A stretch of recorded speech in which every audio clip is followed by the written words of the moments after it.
The Story of Civilization, Volume 3, Caesar and Christ, Part 1, by Will Durant, continued, Cassette 3, Side 1.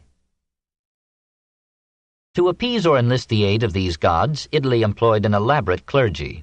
In his home, the father was priest, but public worship was conducted by several collegia, associations of priests, each filling its own vacancies, but all under the lead of a Pontifex Maximus elected by the centuries. No special training was necessary for membership in these sacred colleges. Any citizen might be enrolled in them or leave them. They formed no separate order or caste, and were politically powerless except as tools of the state. They received the income of certain state lands for their support, with slaves to serve them, and grew rich through generations of pious legacies. In the 3rd century before Christ, the main pontifical college had 9 members. They kept historical annals, recorded laws, took auspices, offered sacrifices, and purified Rome with quinquennial lustrations. In performing the official ritual, the pontiffs were aided by 15 flamines, kindlers of the sacred flames. Minor pontifical colleges had special functions. The Salii, or leapers, ushered in each new year with a ritual dance to Mars. The Fetiales sanctified the ratification of treaties and declarations of war, and the Luperci, or Brotherhood of the Wolf, carried on the strange rites of the Lupercalia. The College of the Vestal Virgins tended the state hearth and sprinkled it daily with holy water from the fountain of the sacred nymph Egeria. These white-clad, white-veiled nuns were chosen from among girls 6 to 10 years of age. They took a vow of virginity and service for 30 years, but in return they received many public honors and privileges. If any of them was found guilty of sexual relations, she was beaten with rods and buried alive. Roman historians record 12 cases of such punishment. After 30 years they were free to leave and marry, but few took or found the opportunity. The most influential of the priestly colleges was that of the 9 augures, who studied the intent or will of the gods in earlier times by watching the flight of birds, later by examining the entrails of sacrificed animals. Before every important act of policy, government, or war, the auspices were taken by the magistrates and interpreted by the augurs, or by special haruspices, liver inspectors, whose art went back through Etruria to Chaldea and beyond. As the priests were occasionally open to financial persuasion, their pronouncements were sometimes adjusted to the needs of the purchaser. For example, inconvenient legislation could be stopped by announcing that the auspices were unfavorable for further business on that day, or the assembly might be induced by favorable auspices to vote a war. In major crises, the government professed to learn the pleasure of heaven by consulting the Sibylline books, the recorded oracles of the Sibyl, or priestess of Apollo at Cumae. Through such means and occasional deputations to the oracle at Delphi, the aristocracy could influence the people in any direction to almost any end. The ritual of worship aimed merely to offer the gods a gift or sacrifice to win their aid or avert their wrath. To be effective, said the priests, the ceremony had to be performed with such precision of words and movements as only the clergy could manage. If any mistake was made, the rite had to be repeated, even to 30 times. Religio meant the performance of ritual with religious care. The essence of the ceremony was a sacrifice, literally meaning a thing, sacer, that is, belonging to a god. In the home, the offering would normally be a bit of cake or wine placed on the hearth or dropped into the domestic fire. In the village, it would be the first fruits of the crops, or a ram, a dog, or a pig. On great occasions, a horse, a hog, a sheep, or an ox. On supreme occasions, the last 3 were slaughtered together in the suovitorilia. Holy formulas pronounced over the victim turned it into the god who was to receive it. In this sense, the god himself was sacrificed. And since only the viscera were burned on the altar, while priests and people ate the rest, the strength and glory of the god, men hoped, passed into his feasting worshippers. Sometimes human beings were offered in sacrifice. It is significant that a law had to be passed as late as 97 BC forbidding this. By a variant of these ideas of vicarious atonement, a man might offer his life for the state as the Decii had done, or Marcus Curtius, who, to propitiate angry subterranean powers, leaped into a chasm that an earthquake had opened in the Forum, whereupon we are told the chasm closed and all was well. Pleasanter was the ceremony of purification. This might be of crops or flocks, of an army or a city.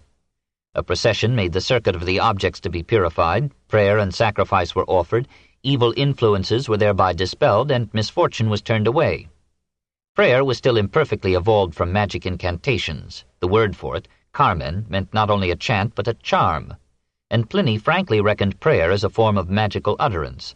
If the formula was properly recited and was addressed to the correct deity according to the indigitamenta, or classified directory of the gods compiled and kept by the priests, the request was certain to be granted.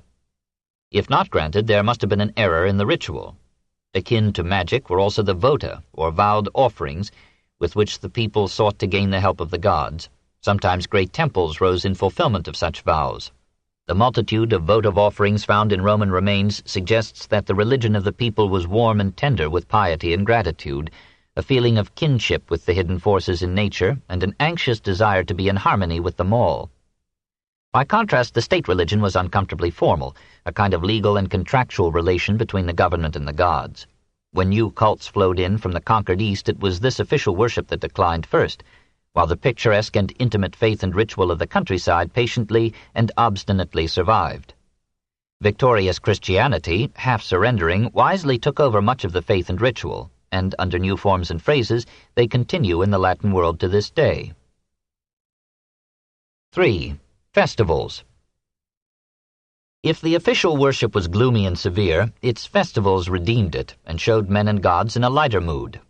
The year was adorned with over 100 holy days, or feriae, including the first of every month and sometimes the 9th and 15th. Some of the feriae were sacred to the dead or to the spirits of the lower world. These were apotropaic in their ceremonies, aiming to appease the departed and turn away wrath. On May 11th to 13th, Roman families commemorated with awe the feast of the Lemures, or dead souls. The father spat black beans from his mouth and cried, "With these beans I redeem myself and mine. Shades of my ancestors depart." The Parentalia and the Feralia in February were similar attempts to propitiate the fearsome dead. But for the most part the festivals were occasions of feasting and jollity, often among the plebs of sexual freedom. On such days, says a character in Plautus, you may eat what you like, go where you like, and love whom you like, provided you abstain from wives, widows, virgins, and free boys. Apparently he felt that a wide choice would still remain. On February 15th came the strange Lupercalia, sacred to the god Faunus as averter of wolves, or Lupercus. Goats and sheep were sacrificed, and the Luperci, priests clad only in goatskin girdles, ran around the Palatine praying to Faunus to drive away evil spirits, and striking the women whom they encountered with thongs of hide from the sacrificed animals to purify them and make them fertile. Then puppets of straw were cast into the Tiber to appease or deceive the river god, who had perhaps in wilder days demanded living men. On March 15th, the poor emerged from their hovels and, like the Jews in the Feast of Tabernacles, built themselves tents in the field of Mars, celebrated the coming of the new year, and prayed to the goddess Anna Perenna, ring of the years, for as many years as they quaffed cups of wine. April alone had 6 festivals, culminating in the Floralia. This feast of Flora, goddess of flowers and springs, continued for 6 days of bibulous and promiscuous revelry. The 1st of May was the feast of the good goddess Bonadia. On May 9th, 11th, and 13th, Liber and Libera, god and goddess of the grape, were celebrated in the Liberalia. The phallus, symbol of fertility, was frankly honored by gay crowds of men and women. At the end of May, the Arval brethren led the people in the solemn and yet joyful Ambervalia. The gods were neglected in the autumn months, after the crops were safely in, but December was again rich in feasts. The Saturnalia ran from the 17th to the 23rd. They celebrated the sowing of the seed for the next year and commemorated the happy, classless reign of Saturn. Gifts were exchanged, and many liberties were allowed. The distinction between slave and free was for a while abolished or even inverted. Slaves might sit down with their owners, give orders to them, rail at them. The masters waited upon their slaves and did not eat till all the slaves were filled. These festivals, though agricultural in origin, remained popular in the cities and survived through all vicissitudes of belief into the 4th and 5th centuries of our era. Their number was so confusing that one of the prime purposes of the Roman calendar was to list them for the guidance of the people. In early Italian custom, the chief priest had convened the citizens at the beginning of every month and named the festivals to be observed in the next 30 days. This calling, callatio, gave a name, calendae, to the first day of each month. To the Romans, as in some measure to modern Catholics or Orthodox Jews, a calendar meant a priestly list of holidays and business days, interspersed with scraps of sacred, legal, historical, and astronomical information. Tradition ascribed to Numa the calendar that governed Roman chronology and life till Caesar. It divided the year into 12 lunar months with complex intercalations that summed up to an average of 366 days per year. To remedy the mounting excess, the pontiffs were empowered in 191 BC to revise the intercalations, but they used their authority to lengthen or shorten magistracies, pleasing or displeasing to them, so that by the end of the Republic the calendar, then 3 months amiss, was a monster of chaos and chicanery.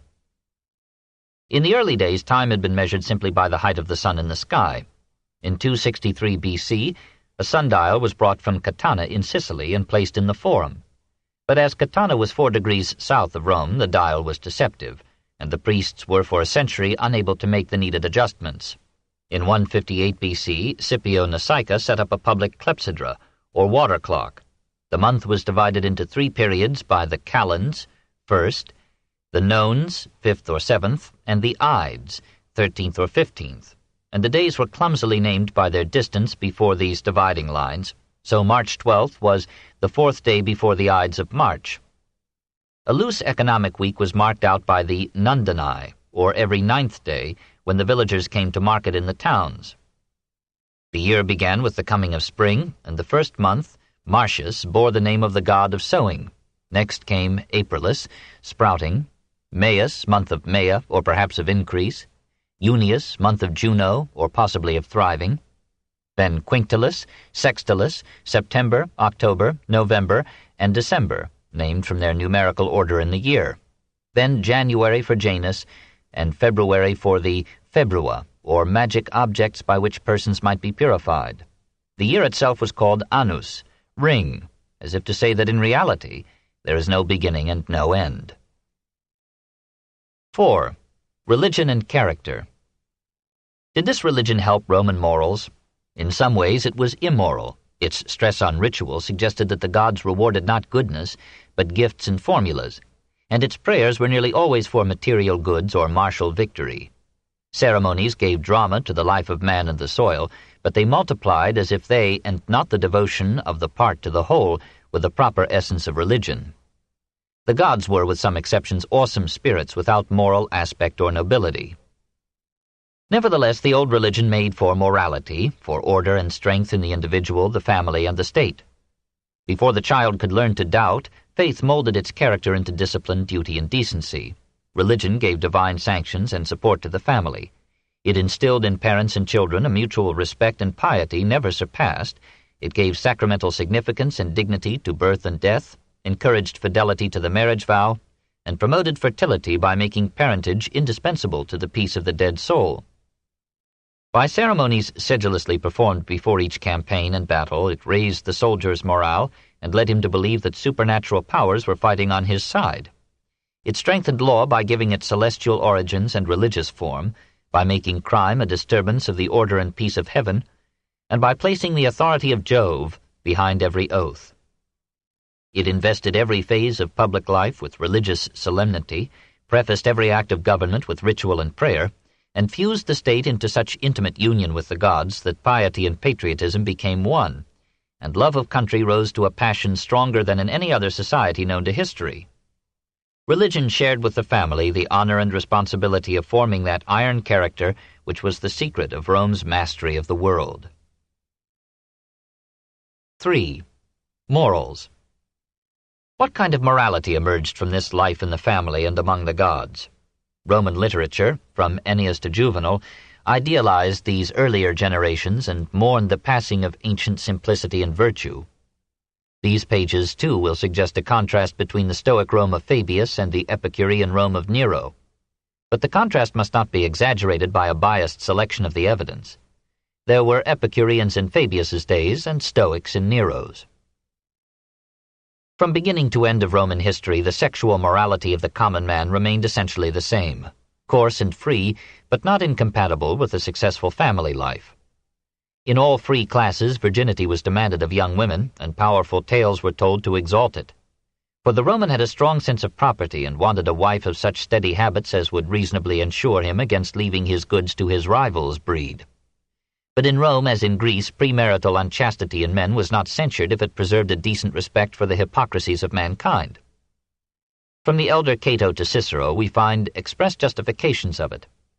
What increases with civilization is not so much immorality of intent as opportunity of expression. In early Rome, prostitutes were not numerous. They were forbidden to wear the matron's robe that marked the reputable wife, and were confined to the dark corners of Rome and Roman society. There were as yet no educated courtesans, like the hetairai of Athens, nor such delicate drabs as posed for Ovid's verse.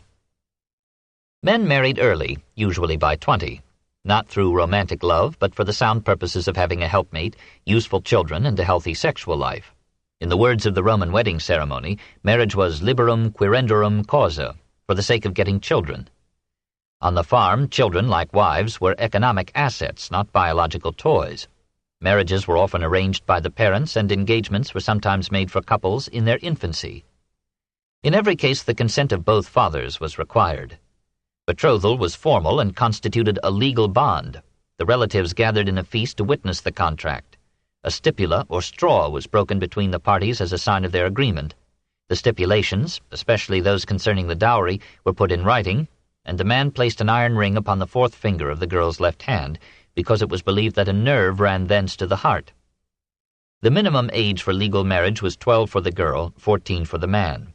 Early Roman law made marriage compulsory, but this law must have become a dead letter by 413 BC, when Camillus as censor imposed a tax on bachelors. Marriage was either cum manu or sine manu, with or without the handing over of the bride and her possessions to the authority of the husband or the father-in-law. Marriage sine manu dispensed with religious ceremony and required only the consent of the bride and groom. Marriage cum manu was by usus, a year's cohabitation, or by coemptio, purchase, or by confariatio, literally eating a cake together, which required religious ceremony and was confined to patricians. Marriage by actual purchase disappeared at an early date or was reversed. The bride's dowry often in effect bought the man. This dowry was usually at the husband's disposal, but its equivalent had to be returned to the wife in divorce or on the death of the male. Weddings were rich in folk ceremony and song. The two families feasted in the home of the bride. Then they marched in colorful and frolicsome procession to the home of the groom's father, to an accompaniment of flutes, hymeneal chants, and Rabelaisian raillery. At the garlanded door the bridegroom asked the girl, "Who art thou?" and she answered with a simple formula of devotion, equality, and unity. "Where thou art, Caius, there am I, Caia." He lifted her over the threshold, presented her with the keys of the house, and put his neck with hers under a yoke to signify their common bond.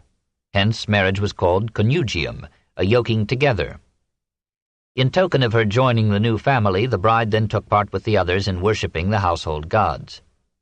Divorce was difficult and rare in marriages by confariatio. Marriages cum manu could be dissolved only by the husband. In marriage sine manu, divorce was open to either party at will, without asking consent of the state. The first recorded divorce in Roman history is dated 268 BC. A suspicious tradition claimed that no divorce had previously occurred since the foundation of the city. Clan custom required a husband to divorce an unfaithful or childless wife. "If you find your wife in the act of adultery," said old Cato, "the law permits you to kill her without trial. If by chance she surprises you in the same condition, she must not touch you even with the tips of her fingers. The law forbids it."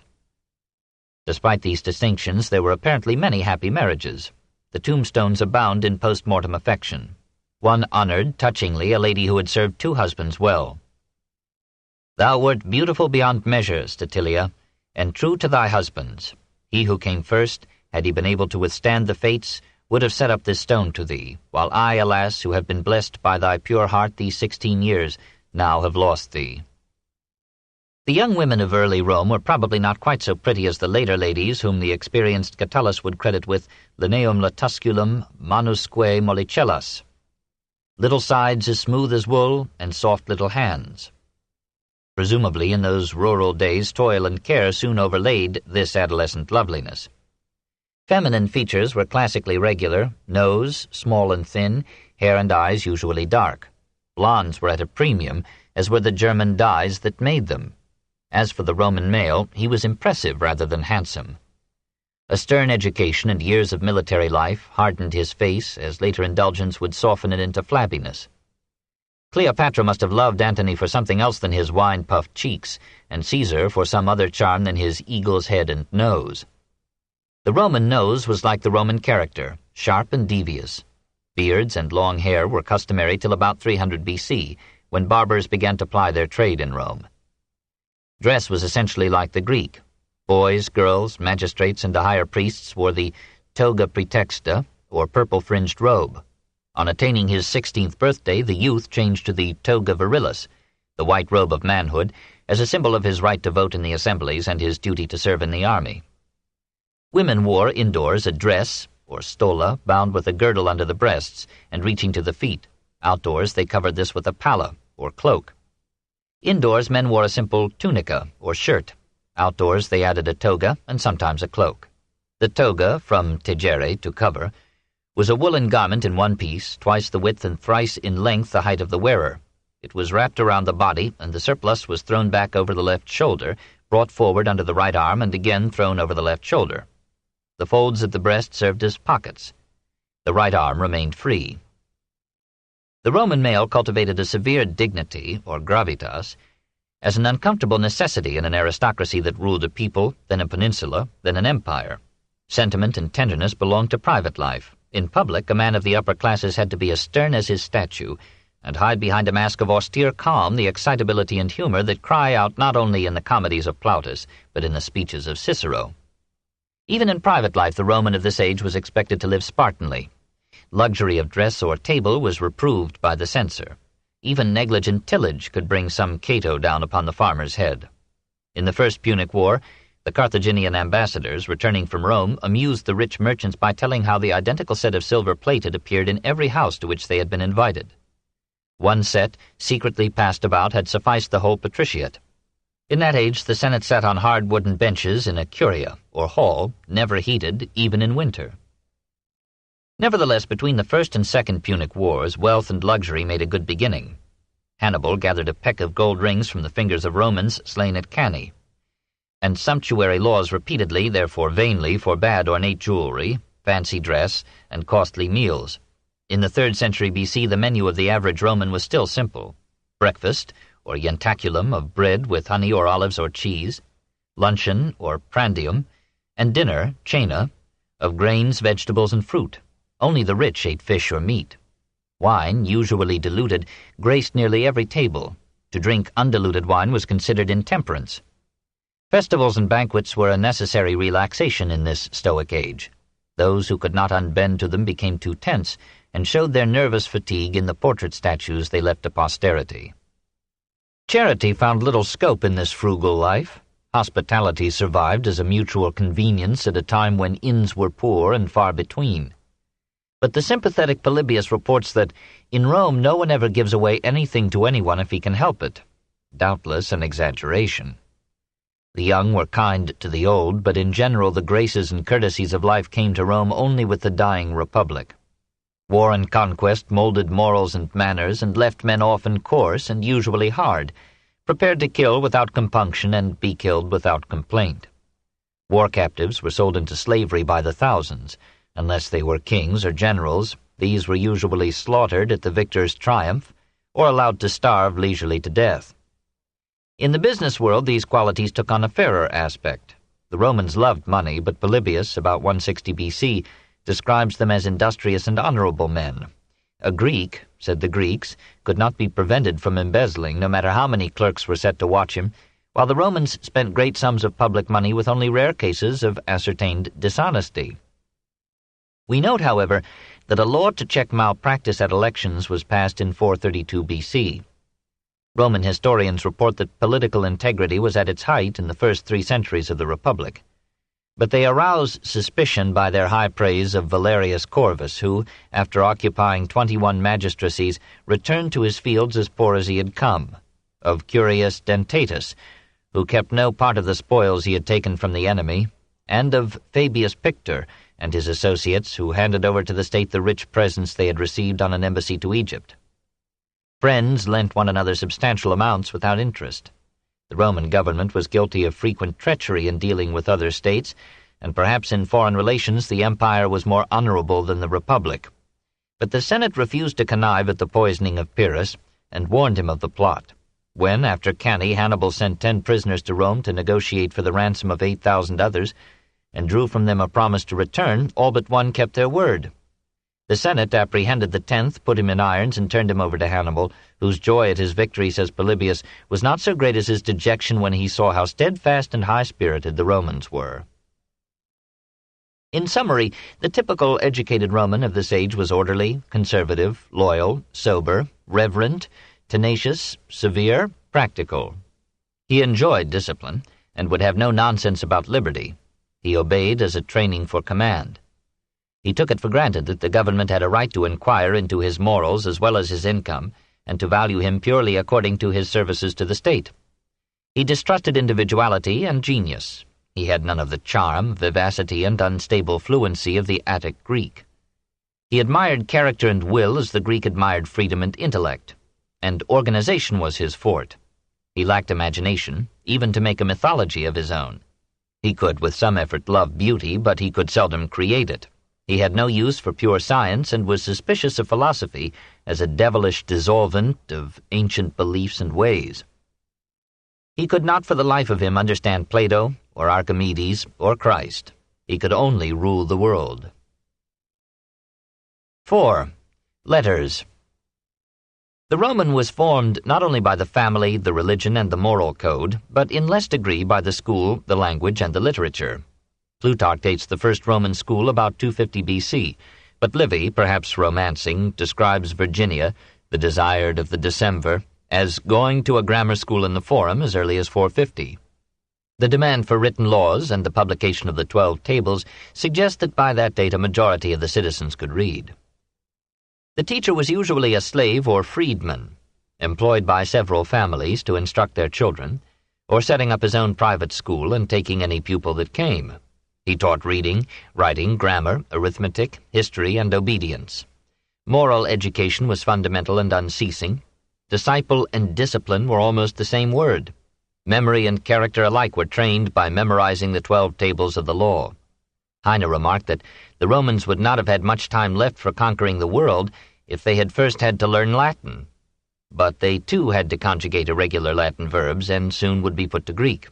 The boy familiarized himself through poetry and prose with the exploits of his country and its heroes, and received many a patriotic lesson conveyed through edifying episodes that had never occurred. No attention was given to athletics. The Romans thought it better to train and harden the body by useful work in the field or the camp, rather than through contests in the palestra or gymnasium. The language, like the people, was practical and economical, martially sharp and brief. Its sentences and clauses marched in disciplined subordination to a determined goal. 1,000 similarities allied it, within the Indo-European family, with Sanskrit and Greek and the Celtic tongues of ancient Gaul, Wales, and Ireland. Latin was poorer than Greek in imagery, flexibility, and ready formation of compounds. Lucretius and Cicero complained of its limited vocabulary, its lack of subtle shadings. Nevertheless, it had a sonorous splendor and masculine strength that made it ideal for oratory, and a compactness and logical sentence form that made it an apt vehicle for Roman law. The Latin alphabet came from Euboean Causis via Cumae and Etruria. In the oldest Latin inscription known to us, ascribed to the 6th century B.C., all the letters are Greek in form. C was sounded like our K, J like Y, V like U or W, the vowels as in Italian.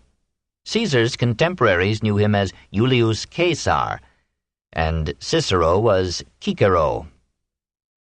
The Romans wrote in ink with a slit metal reed, calamus or stilus, at first upon leaves, folia, whence our words folio and leaf, 2 pages. Then upon strips of inner bark, liber, often upon white, album, tablets of waxed wood, later upon leather, linen paper, and parchment. As the written forms of Latin resisted change more than the spoken words, the language of literature diverged more and more from the speech of the people, as in modern America or France. The melodious Romance languages, Italian, Spanish, Portuguese, French, and Romanian, evolved from the crude popular Latin brought to the provinces not by poets and grammarians, but by soldiers, merchants, and adventurers. So the words for horse in the Romance languages, caballo, cavallo, cheval, cal, were taken from the spoken Latin caballus, not from the written equus. In popular Latin, ille, he, was one syllable, like French and Italian il. And final S and M were, as in those languages, dropped or not pronounced. The best came from a corruption of the worst. Corruptio pessimi optima. What literature did the young Roman read in those first 3 centuries of the Republic?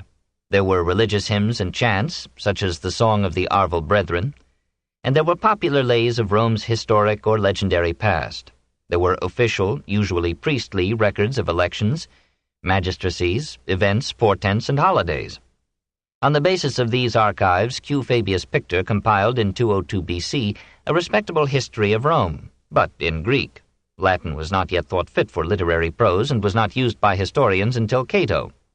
There were farragos of prose called satirae, medleys of merry nonsense and erotic banter, out of which Lucilius would forge a new form for Horace and Juvenal.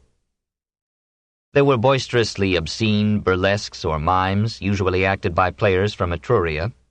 Some of these performers, coming from the town of Istria, were named Istriones, and gave the word histrio, actor, to Latin, and its derivatives to modern tongues. There were also, on holidays or market days, crude, half-impromptu farces that gave their stock characters to thousands of Italian comedies, ancient and modern. The rich and stupid father, the extravagant love-entangled youth, the maligned virgin, the clever, intriguing servant, the glutton always maneuvering for a meal, the rollicking, tumbling clown. Already, the last flaunted the gaily colored patches, the long, expansive trousers, the large-sleeved doublet, and the shorn head still familiar to our youth. An exact likeness of Punchinello, or Punch, has been found on the frescoes of Pompeii.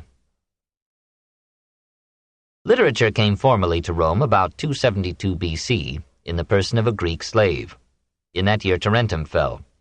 Many of its Greek citizens were slaughtered, but Livius Andronicus had the luck to be merely enslaved. Brought to Rome, he taught Latin and Greek to his master's children, and some others, and translated the Odyssey for them into Latin Saturnian verse, lines of loose and irregular rhythm scanned by accent rather than quantity. Freed for his services, he was commissioned by the aediles to produce a tragedy and a comedy for the Ludi, or games, of 240 BC. He composed them on Greek models, directed them, acted the main parts, and sang them to the accompaniment of a flute till his voice gave out. Then he had another sing the lines while he acted them, a method followed in many later plays at Rome and influential in generating the pantomime. The government was so well pleased by this introduction of the literary drama that in honor of Andronicus it gave poets the right to incorporate, and allowed them to hold their meetings in the Temple of Minerva on the Aventine. Henceforth it became the fashion to present such ludi scenici, or scenic plays, at the public festivals. 5 years after this historic premiere, a plebeian ex-soldier from Campania, Gnaeus Naevius, shocked the conservatives by producing a comedy in which he satirized with Aristophanic freedom the political abuses that were flourishing in the capital. The old families complained, and Naevius was jailed. He apologized and was freed, wrote another satire as sharp as the first, and was banished from Rome. In exile and old age he composed, with undiscourageable patriotism, an epic poem on the First Punic War, in which he had fought. It began with the founding of Rome by Trojan refugees, and provided Virgil with a theme and several scenes. His condemnation was a double misfortune. The vitality and originality of Roman comedy suffered from a censorship that made libel a capital crime, and Roman politics lost the purge of a public critique. Naevius wrote also a political drama based on Roman history. This experiment too ended with him, and thereafter Roman tragedy circled vainly in the cropped pastures of Greek myth. Only a few fragments survived to reveal Naevius's quality. One describes a coquettish girl. As if playing ball in a ring, she skips from one to another, and is all things to all men with her words and winks, her caresses and embraces. Now a squeeze of the hand or a pressure of the foot, her ring to look at, her lips to blow an inviting kiss, here a song, there the language of signs. It is pleasant to see that women were then as charming as now, that not all Romans were Catos, and that under the shadow of the porch even virtue might take a holiday. Beyond the essentials of arithmetic and enough geometry to plot a farm or plan a temple, science played as yet no part in the education or culture of the Roman citizen. The boy counted on his fingers, or digita, and the figures he used were imitations of an extended digit, the uppercase I of the Roman numeral 1, a hand, uppercase V or Roman numeral 5, or two hands joined at their apexes, uppercase X or Roman numeral 10. And he was content to form the other numerals by repeating these symbols, as in 2 and 3, and prefixing IV for 4, IX for 9, or suffixing VI for 6, XII for 12, digits to V or X to lessen or increase them. Out of this manual arithmetic came the decimal system, constructed on parts and multiples of 10, that is, the 10 fingers. The Romans used geometry well in building and engineering, but added not one theorem to that rounded achievement of the Greek mind. We hear nothing of Roman astronomy in this period, except in its blundering calendar and its prosperous sister or mother, astrology. Medicine, till the 3rd century, was largely a matter of family herbs, magic, and prayer. The gods alone could heal, and to make cure certain, a special god was invoked for each disease, as one now invokes a specialist. Against the mosquitoes of the Roman Campagna, appeal was made to the goddesses Phoebus and Mephitis, as until our century the Romans petitioned La Madonna della Febbre, Our Lady of the Fever. Healing shrines and sacred waters were as common as today. The temple of Aesculapius was a busy center of religious healing, where diet and hydrotherapy, peaceful surroundings and a quiet routine, prayer and the soothing ritual of worship, the aid of practical physicians and the cheerfulness of skilled attendants, conspired to restore confidence and to effect apparently miraculous cures. Nevertheless, there were slave doctors and quacks in Rome 5 centuries before Christ, and some of these practiced dentistry, for the 12 tables forbade the burial of gold with the dead except where gold had been used to wire teeth. In 219 we hear of the first freeman physician in Rome, Archigathus the Peloponnesian. His surgical operations so delighted the patricians that the Senate voted him an official residence and the freedom of the city. Later his mania for cutting and burning won him the name of Carnifex, butcher. From that time onward, Greek physicians flocked to Rome and made the practice of medicine there a Greek monopoly. 5. The growth of the soil. The Roman of those centuries had little need of medicine, for his active life in farming or soldiering kept him healthy and strong. He took to the land as the Greek to the sea. He based his life on the soil, built his towns as meeting places for farmers and their products, organized his armies and his state on his readiness to defend and extend his holdings, and conceived his gods as spirits of the living earth and the nourishing sky. As far back as we can reach into Rome's past, we find private property. Part of the land, however, was ager publicus, public acreage, usually acquired by conquest and owned by the state. The peasant family of the early republic owned 2 or 3 acres, tilled them with all hands and occasionally a slave, and lived abstemiously on the product. They slept on straw, rose early, stripped to the waist, and plowed and harrowed behind leisurely oxen whose droppings served as fertilizer, and their flesh as a religious offering and a festival food. Human offal was also used to enrich the soil, but chemical fertilizers were rare in Italy before the empire. Manuals of scientific agriculture were imported from Carthage and Greece. Crops were rotated between grains and legumes, and lands were turned periodically to pasturage to prevent their exhaustion. Vegetables and fruits were grown in abundance and formed, next to grains, the chief articles of food. Garlic was already a favorite seasoning. Some aristocratic families derived their names in part from the vegetables traditionally favored in their plantings. Lentulae, Scipiones, Fabii from lentils, onions, beans. Culture of the fig, olive, and grape gradually encroached upon cereal and vegetable crops. Olive oil took the place of butter in the diet and of soap in the bath. It served as fuel in torches and lamps and was the chief ingredient in the unguents made necessary for hair and skin by the dry winds and fiery sun of the Mediterranean summer. Sheep were the favorite herd, for the Italians preferred clothing of wool. Swine and poultry were raised in the farmyard, and almost every family nursed a garden of flowers. War transformed this picture of rural toil. Many of the farmers who changed plowshares for swords were overcome by the enemy or the town and never returned to their fields. Many others found their holdings so damaged by armies or neglect that they had not the courage to begin anew. Others were broken by accumulated debt. Such men sold their lands at depression prices to aristocrats or agricultural capitalists who merged the little homesteads into latifundia, literally broad farms, turned these vast areas from cereals to flocks and herds, orchards and vines, and manned them with war-captured slaves under an overseer who was often himself a slave. The owners rode in now and then to look at their property. They no longer put their hand to the work, but lived as absentee landlords in their suburban villas or in Rome. This process, already underway in the 4th century B.C., had by the end of the 3rd produced a debt-ridden tenant class in the countryside, and in the capital a propertyless, rootless proletariat whose sullen discontent would destroy the republic that peasant toil had made. 6. Industry. The soil was poor in minerals, a fact that would write much economic and political history in Italy. There was no gold and little silver. There was a fair supply of iron, some copper, lead, tin, and zinc, but too scarce to support an industrial development. The state owned all mines in the empire, but leased them to private operators, who worked them profitably by using up the lives of thousands of slaves. Metallurgy and technology made few advances. Bronze was still employed more frequently than iron, and only the best and latest mines were equipped with the winches, windlasses, and chain buckets that Archimedes and others had set up in Sicily and Egypt. The chief fuel was wood. Trees were cut also for houses and ships and furniture. Mile by mile, decade by decade, the forest retreated up the mountainside to meet the timberline. The most prosperous industry was the manufacture of weapons and tools in Campania. There was no factory system except for armament and pottery. Potters made not only dishes, but bricks and tiles, conduits and pipes. At Arretium and elsewhere, the potters were copying Greek models and learning to make artistic wares. As early as the 6th century, the textile industry, in the design, preparation, and dyeing of linen and wool, had grown beyond the domestic stage despite the busy spinning of daughters, wives, and slaves. Free and unfree weavers were brought together in small factories which produced not only for the local market but also for export trade. Industrial production for non-local consumption was arrested by difficulties of transport. Roads were poor, bridges unsafe, ox carts slow, inns rare, robbers plentiful.